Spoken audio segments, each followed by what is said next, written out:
when you got guys with backs against the wall, almost out of the playoffs, lose the first playing game, then you win the second one, and then you just build off of that. We get in the playoffs, all right, let's start chipping away. And I don't expect them to be a problem for Boston. I do remember. Perk, you're having yourself one heck of a postseason, sir. The fact that you were kind of going against your Celtics and you were high on Miami. We know what you said about the Lakers. Talk to me. Well, here's the thing, though, Molly, Stephen A., is that just like the Boston Celtics have been to multiple conference finals over the last, 5 years, so has the Miami Heat. And the Miami Heat actually have went to the finals. And they still have their two guys, their duo in Jimmy Butler and Bam Adebayo, that both have shown that they elevate their game throughout the postseason. So when I was looking at their roster, and I'm looking at the way that Max Strus started balling out, and then all of a sudden Duncan Robinson, towards the end of the season and in the play-in tournament, in the first round, he started getting more minutes and started shooting the lights out. So I'm like, well, damn. Then Tyler Hero goes out. Now all of a sudden it opens up a window for a guy like Gabe Vincent to go out and show the world what he could do. Also a guy like Caleb Martin. And so when I look at this team and I'm listening to Jimmy Butler, he did an interview after game one, and I felt it in my soul. He was talking about the love that they have in the locker room, the belief that they have in the locker room, the belief that Eric Spoelstra and Pat Riley put into every single player on that roster, and it gave me chills. And I actually tweeted, I said this was the best post-game interview this season on how he spoke on his team and how they care for one another. Because when you care for one another outside of basketball, then it's going to roll over into the lines. And we heard Draymond Green talk about him and Jordan Poole, and if that incident wouldn't have never happened, how they would still be playing. So the relationships matter, and how hard this team is competing. They're listening to Eric Spoelstra. I was just saying to myself, man, they're going to be a tough out. And again, Jimmy Butler has shown us who he is. We have to believe him. The season and in the play-in tournament, in the first round, he started getting more minutes and started shooting the lights out. So I'm like, well, damn. Then Tyler Hero goes out. Now all of a sudden it opens up a window for a guy like Gabe Vincent to go out and show the world what he could do. Also a guy like Caleb Martin. And so when I look at this team and I'm listening to Jimmy Butler, he did an interview after game one, and I felt it in my soul.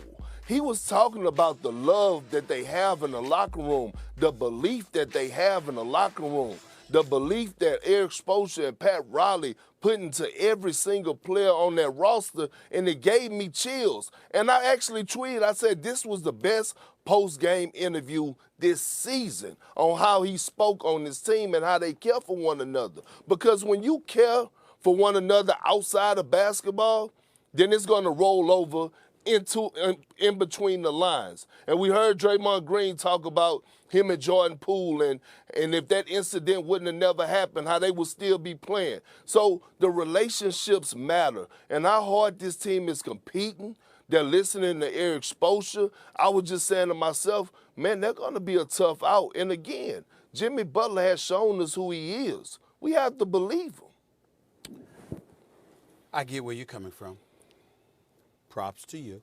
Congratulations. That's how we gonna do it. That's how we gonna do it today. That's how we gonna do it. Okay, go ahead. First of all, a couple of things. Number one, you've exposed yourself this morning on several fronts. Number one, Molly, you missed it. I'm shocked you didn't pick up on What did I this. miss? Kendrick Perkins was his one-liners. We now learn it ain't Perk that's doing it. It's the wife. Yeah. It's the wife that's giving him these one-liners. We That's know the behind every good man, we know what it is. Perk, my advice to you is to smile and give her props. Happy wife, happy life, my brother. Just smile and give her props. Just flow with me on that, all right? That's number one. Collab. Number two to the Miami Heat, major props. All right, it takes a lot to stay focused in Miami, and they do it. It takes a lot. and I give them all the props in the world. The discipline, the focus is something they should give notes and lessons on it. I know that I got caught up a little bit beside myself because I'm a New Yorker and I was rooting for my Knicks, but damn it, my consolation prize is coming. I'm going to be in Miami in June. I'll be just fine. Number three, Kendrick Perkins, you ain't the only one that keeps receipts. So do I. Yes, you had that on April 10th, to be exact. That's when you said what you said about the Boston Celtics. Yeah. Fair enough. I would remind you that on April 10th, the season was coming to an end. The play-in game was about to begin. The Miami Heat scoring, 109.5 points per game, was the lowest scoring offense in the NBA since the 2013-2014 season with the Chicago Bulls. Take that into consideration. Take into account the fact that they ended March having lost 3 straight games, okay? Take into account the fact that in March, they ended March with the lowest scoring average in the East and the 3rd worst offensive efficiency rating in the entire league. So I pointed to all of that when I made that point. And then last but not least, you said that statement on April 10th before the play-in game.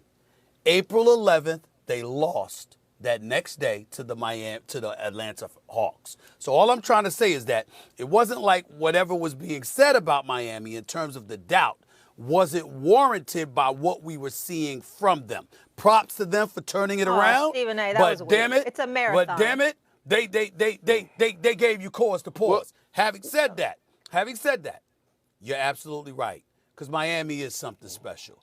Bam Adebayo, this brother can play. We look at him, seems a bit undersized, incredibly athletic, great footwork, can run up and down the floor, can outrun most big men, okay, can guard a lot of big men, can get out on the perimeter and be a force that way. He put Jaylen Brown on the floor like that. I said, damn, and he was dunking all over the place. We know what Jimmy Butler can do. But I got to give props. I'm looking at Duncan Robinson.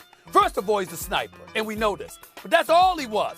I'm looking at the brother dribble the ball from the three-point line, going to the hole and hitting layups now. I'm like, what the hell's going on? I'm looking at Caleb Martin dropping points. He's the 2nd leading scorer in the postseason for the Miami Heat, averaging 19 a game. I'm looking at Gabe Vincent doing his thing. They don't even have Tyler Hero.